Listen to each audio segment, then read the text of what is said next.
Iran और Israel के बीच बढ़ते संघर्ष के दौरान ईरान ने अमेरिका और इसराइल को बड़ी धमकी दी है। ईरान ने कहा कि जब तक इसराइल इस जंग को जारी रखता है या जब तक वे अपने हमले ईरान पर बंद नहीं करते, तब तक हम भी अपनी कार्रवाई जारी रखेंगे। ईरान के विदेश मंत्री अब्बास अरागची ने कहा कि हम जिन टारगेट्स को हिट कर रहे हैं वो सैन्य लक्ष्य हैं। शुरुआत में हमारा ध्यान केवल सैन्य लक्ष्यों पर था, लेकिन ज़ायोनी शासन द्वारा हमारे आर्थिक केंद्रों पर हमला करने के बाद हमने उनके आर्थिक स्थलों को भी लक्ष्य सूची में शामिल कर लिया। उन्होंने इस दौरान किसी भी बातचीत के लिए साफ मना किया है। ईरान का इस तरह से मना करना अमेरिका के लिए एक बड़ा झटका माना जा रहा है, क्योंकि अमेरिकी राष्ट्रपति डोनाल्ड ट्रंप ने हाल ही में कहा था कि अमेरिका फिलहाल 2 हफ्तों तक सीधे तौर पर जंग में नहीं कूदेगा। व्हाइट हाउस ने 19 जून 2025 को घोषणा की कि राष्ट्रपति डोनाल्ड ट्रंप अगले 2 हफ्तों के भीतर यह फैसला लेंगे कि ईरान पर सैन्य कार्रवाई करनी है या नहीं। ट्रंप ने कूटनीति को प्राथमिकता देने की बात कही, यानी राष्ट्रपति ट्रंप अभी भी परमाणु मसले पर बातचीत करना चाहते हैं, लेकिन ईरान ने साफ कर दिया है कि वो बातचीत तब तक नहीं करेगा जब तक इसराइल अपने हमले रोक नहीं देता। ईरानी विदेश मंत्री अब्बास अरागची ने कहा, मौजूदा समय में इसराइल के हमले लगातार जारी हैं और इसके बाद हम किसी से भी बातचीत नहीं करना चाहते, खास तौर पर संयुक्त राज्य अमेरिका से। यह अमेरिका ही है जो बातचीत करना चाहता है। उन्होंने कई बार संदेश भेजे हैं जिनमें बहुत गंभीर पैगाम भी शामिल है, लेकिन हमने उन्हें स्पष्ट रूप से बताया है कि जब तक आक्रामकता और हमले जारी रहेंगे तब तक बातचीत की कोई गुंजाइश नहीं है। हम आत्मरक्षा की वैध स्थिति में हैं और ये बचाव रुक नहीं सकता। Aim right, achieve big. At KR Mangalam University, we provide you the platform to turn your dreams into reality. At KR Mangalam University. उन्होंने कहा कि ईरान के पास अपनी आत्मरक्षा का अधिकार है और यह आत्मरक्षा जारी रहेगी। ईरान का कहना है कि हर हमले का माकूल जवाब दिया जा रहा है और आगे भी दिया जाएगा। 13 जून को जब इसराइल ने ईरान पर हमला किया तो इसके बाद ईरान ने बैलिस्टिक मिसाइलों से इसराइल को दहला दिया। इसके बाद ये हमले तेज हुए और दोनों ओर व्यापक तबाही मची। अब इस दौरान ईरान ने अपने स्वदेशी मिसाइलों और स्वदेशी ड्रोन से जो कार्रवाई की, उसने क्षेत्र में तनाव को बढ़ा दिया है। ईरान के विदेश मंत्री अब्बास अरागची ने अमेरिका को जवाब देते हुए कहा, हम अमेरिकियों को ईरान के खिलाफ किए गए हमलों में ज़ायोनी शासन के साथ भागीदार और सहयोगी मानते हैं। इस क्षेत्र में अमेरिकी सेना और ज़ायोनी शासन के बीच सहयोग के संकेत देने वाले बहुत सारे सबूत हैं, लेकिन इन सबसे ज्यादा उस देश के राष्ट्रपति यानी राष्ट्रपति ट्रंप के ट्वीट और साक्षात्कार हैं, जिनमें वे स्पष्ट रूप से कहते हैं कि हमने ऐसा किया है या हमने ऐसी कार्रवाई की है। वो ऐसे शब्दों का इस्तेमाल करते हैं जो साफ तौर पर जिम्मेदारी लेते हैं। उनका ये विचार था कि भारी हमलों की एक श्रृंखला के साथ वे ईरानी लोगों को अधीनता में मजबूर कर सकते हैं, लेकिन ये गलत और निरर्थक धारणा है। जानकार मानते हैं कि अमेरिका के लिए एक बहुत बड़ी समस्या है, क्योंकि एक ओर इसराइल बिना रुके ईरान पर हमले कर रहा है तो वहीं दूसरी ओर ट्रंप ईरान से बात करना चाहते हैं। ईरान पहले भी कह चुका है कि बात और वार एक साथ नहीं हो सकते। ऐसे में देखना यह होगा कि अमेरिकी राष्ट्रपति डोनाल्ड ट्रंप कौन सा कूटनीतिक रास्ता ढूंढते हैं। मध्य पूर्व में ईरान और इसराइल के बीच जारी युद्ध को 8 दिन पूरे हो गए।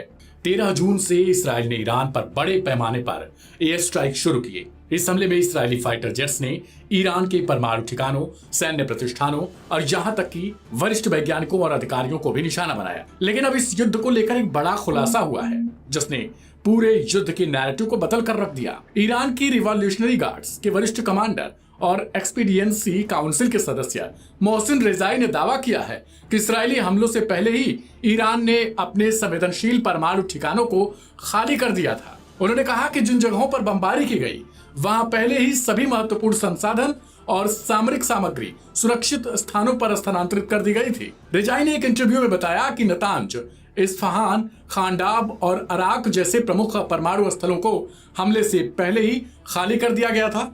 उन्होंने अपने बयान में कहा, हमने समय रहते ही अपना न्यूक्लियर मटेरियल और रक्षा संसाधन दूसरी जगहों पर शिफ्ट कर दिए थे। इसराइल जो समझ रहा था कि वह हमें भारी नुकसान पहुंचा रहा है, असल में वह खाली जगहों पर बम बरसा रहा था। इतना ही नहीं, रेजाई ने यह भी कहा कि ईरान ने अभी तक अपनी कुल सैन्य ताकत का केवल 30% ही उपयोग किया है। उनके मुताबिक युद्ध विराम की बात करना इस समय एक रणनीतिक भूल होगी। उन्होंने कहा, अगर हम इसराइल को रुकने का मौका देंगे तो वह फिर से खुद को तैयार करेगा। हमें इस जंग को तेज करना होगा। अगर हालात ऐसे ही बने रहे तो ईरान ऐसे कदम उठाएगा जिससे पूरा मिडिल ईस्ट हिल जाएगा।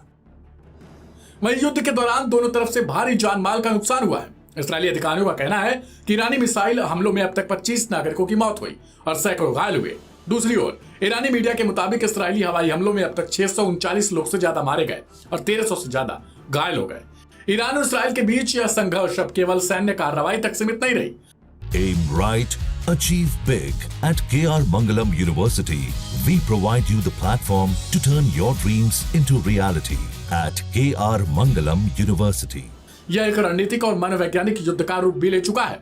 ईरान का दावा कि उसने अपने परमाणु ठिकानों को पहले ही खाली कर दिया न केवल इसराइल के लिए खुफिया विफलता की तरह देखा जाएगा, बल्कि यह जंग दिशा को और ज्यादा खतरनाक मोड़ पर ले जा सकता है। न्यूक्लियर मटेरियल आखिर क्या होता है? न्यूक्लियर मटेरियल का मतलब होता है वो खास पदार्थ जिसका इस्तेमाल परमाणु ऊर्जा या परमाणु हथियार बनाने में किया जाता है। इसमें सबसे अहम होता है यूरेनियम, खासकर संवर्धित यूरेनियम, जिसे आपने एनरिच्ड यूरेनियम सुना होगा। यूरेनियम क्यों जरूरी है? यूरेनियम एक विखंडनीय तत्व है, यानी अगर इसके नाभिक से न्यूट्रॉन टकराए तो यह टूट जाता है और भारी मात्रा में ऊर्जा उत्पन्न होती है। यही प्रक्रिया परमाणु बम के विस्फोटक ताकत का आधार है। जितना ज्यादा यूरेनियम को संवर्धित किया जाएगा, यानी उसमें यूरेनियम 235 की मात्रा बढ़ाई जाती है, उतना ही यह बम बनाने के लिए खतरनाक और उपयोगी हो जाता है। अब अगर ईरान के दावे को सही समझे तो ईरान के दावे का क्या मतलब है? ईरान ने इसराइल को गुमराह कर दिया। जो ठिकाने बमबारी के निशाने पर थे वहां असल में कोई संवेदनशील पदार्थ मौजूद नहीं था। इससे इसराइल को रणनीतिक झटका लगा है, क्योंकि उसके हमले का असली उद्देश्य न्यूक्लियर प्रोग्राम को रोकना पूरा नहीं हुआ। ईरान ने न सिर्फ अपने न्यूक्लियर मटेरियल को सुरक्षित रखा, बल्कि इस दावे के जरिए अपनी बुद्धिमत्ता और तैयारियों को भी दर्शाया है।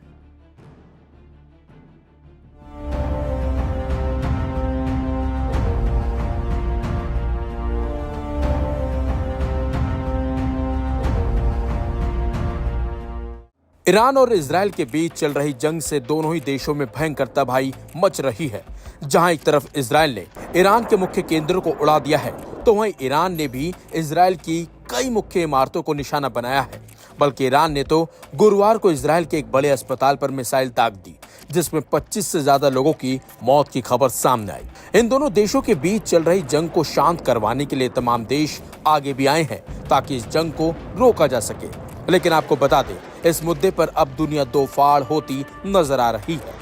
अमेरिका पहले ही इजराइल का समर्थन कर रहा है और वो खुद ईरान पर हमले की तैयारी कर रहा है। वहीं रूस ने ईरान का समर्थन करते हुए अमेरिका को खुली धमकी दी है कि अगर वो जंग में कूदता है तो इसके गंभीर परिणाम होंगे। लेकिन अब एक और शक्तिशाली देश चीन ने ईरान का समर्थन किया है और इजराइल से तुरंत युद्ध विराम करने को कहा है। चीनी राष्ट्रपति शी जिनपिंग ने कहा कि जंग विवाद सुलझाने का सही तरीका नहीं है। चीनी राष्ट्रपति ने दो टूक लहजे में कहा कि अंतर्राष्ट्रीय विवादों को सुलझाने का सही तरीका युद्ध कभी नहीं हो सकता। इससे पहले चीन ने 5 दिनों की जंग पर चुप्पी तोड़ते हुए कहा था कि बीजिंग इस गहराते हुए युद्ध से चिंतित है। उधर रूस ने अमेरिका को खुली धमकी दी है कि अगर उसने इजराइल को ईरान के खिलाफ युद्ध में सैन्य सहायता दी तो ये अत्यंत खतरनाक होगा। चीनी राष्ट्रपति का ये बयान रूसी राष्ट्रपति व्लादिमीर पुतिन के साथ टेलीफोन पर हुई बातचीत के दौरान आया है। बातचीत के दौरान दोनों नेताओं ने मिडिल ईस्ट की मौजूदा स्थिति पर चर्चा की। दोनों नेताओं ने संबंधित पक्षों खासकर इजराइल से अपील की कि वो जितना जल्दी हो सके युद्ध विराम लागू करे ताकि क्षेत्र में शांति और स्थिरता की बहाली हो सके।